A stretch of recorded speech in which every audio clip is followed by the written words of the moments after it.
site mapped out, know what your important keywords are, and have a site structure in mind, it's time to start creating some content. If you're blessed with time, writing talent, and a firm grasp of your topic, you can write your own content yourself.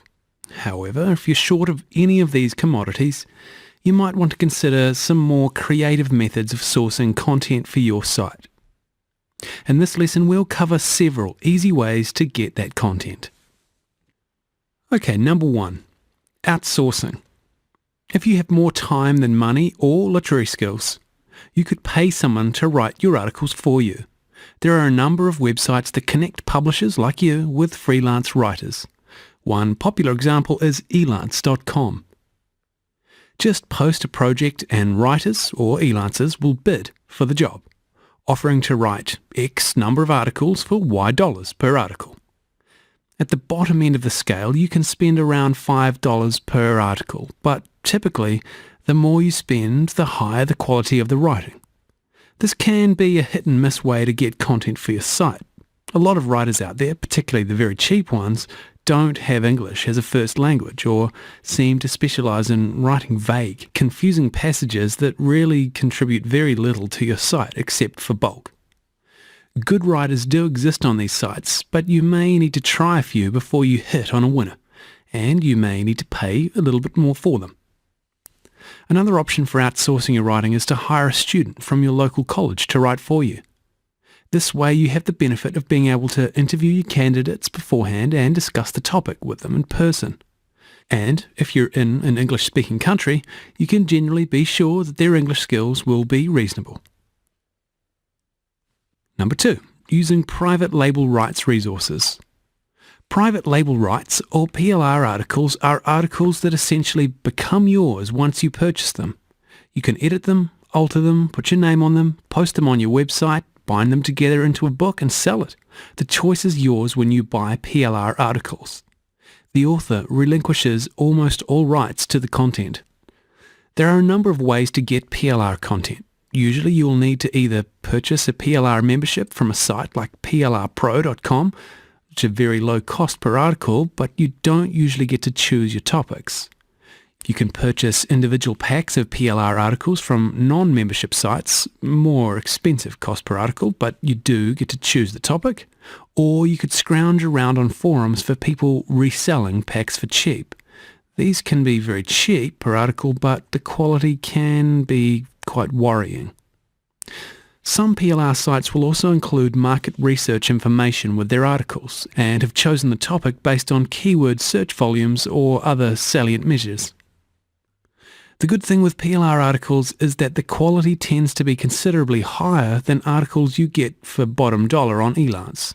In fact, you'll see PLR membership sites emphasizing the fact that their writers are native English speakers. This seems like a ridiculous point to advertise, but you will come to appreciate it once you experience the alternative. There are a few downsides to using PLR articles. For example, there will be other people using the articles as well. Number 3, using content from article directories.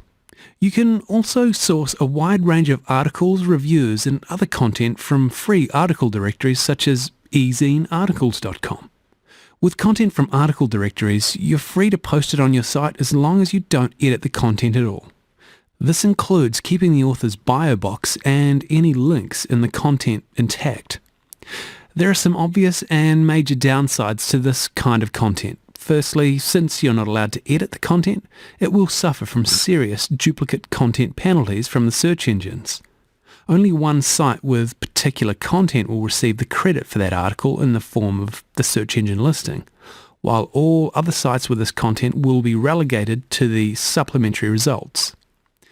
And often the site that makes it into the search engines is the article directory itself.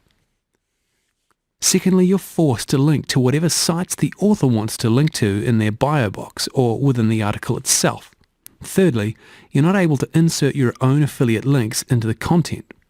And fourth and finally, the quality of these articles is often not all that great. All that hassle for lackluster content. I mean, is it really worth it?